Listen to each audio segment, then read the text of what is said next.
Assalamualaikum warahmatullahi wabarakatuh. Perkenalkan, nama saya Aurelia Sarin.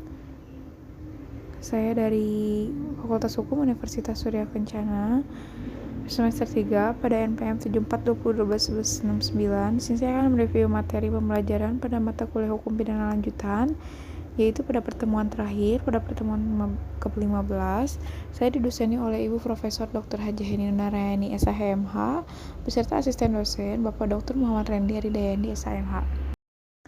Alasan hapusnya kewenangan menuntut dan menjalankan pidana.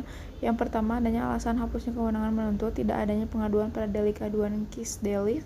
Yang B, ne bis in idem pada pasal 76 KUHP, syarat ne bis in idem ada putusan hakim yang mempunyai kekuatan hukum tetap. Yang kedua, putusan yang dijatuhkan berlaku untuk orang yang sama.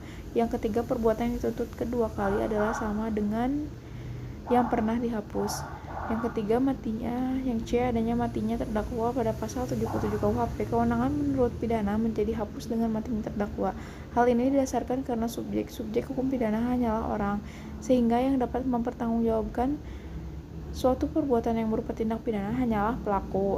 Yang D, adanya daluarsa pada pasal 78 KUHP. Maksud daluarsa atau tenggang waktu ini adalah untuk memberikan kepastian dan ketertiban hukum, terutama untuk jaksa penuntut umum dan terdakwa, terlebih-lebih untuk TDW terdakwa. Yang E, adanya penyelesaian di luar beracara. Hal ini hanya berlaku untuk perkara pelanggaran saja, yaitu terhadap perkara-perkara pelanggaran yang diancam denda saja. Maksimum denda harus dibayar. Diperlukan kuasa dari pejabat yang ditunjuk undang-undang. Yang F, adanya abolisi dan amnesti.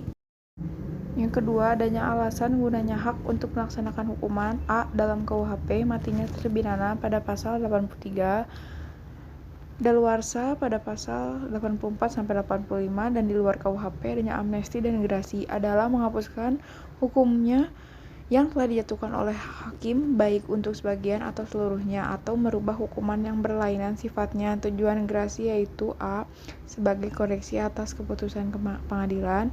B, dapat dilakukan oleh terhukum atau hakim karena jabatannya apabila dalam menjatuhkan putusan terdapat kesalahan atau kehilapan. Adapun macam-macam gerasi terbagi menjadi 3, yaitu A, gerasi duduk, B, gerasi jalan, C, gerasi jabatan. Perbedaan antara gerasi dengan amnesti dan abolisi. A, gerasi merupakan masalah yang menghapuskan atau meringankan hukuman, sedangkan amnesti adalah masalah yang menghapuskan tuntutan dan hukuman. Abolisi adalah masalah yang menghapus tuntutan. Gerasi ditujukan kepada orangnya atau terhukum, sedangkan amnesti dan abolisi pada perbuatan tindak pidananya.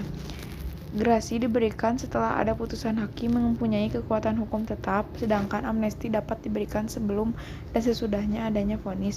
Tetapi abolisi sebelumnya adalah adanya keputusan hakim atau vonis. Dengan gerasi, kesalahannya pelaku atau terhukum tetap ada, sedangkan dalam abolisi dan amnesti dianggap tidak ada kesalahan, seperti bayi yang baru lahir. Gerasi diajukan untuk mencari keadilan, sedangkan amnesti dan abolisi untuk tujuan politik. Cukup sekian review pada pembelajaran mata kuliah Hukum Pidana Lanjutan terakhir ini. Mohon maaf bila ada kekurangan dan kesalahan. Wassalamualaikum warahmatullahi wabarakatuh.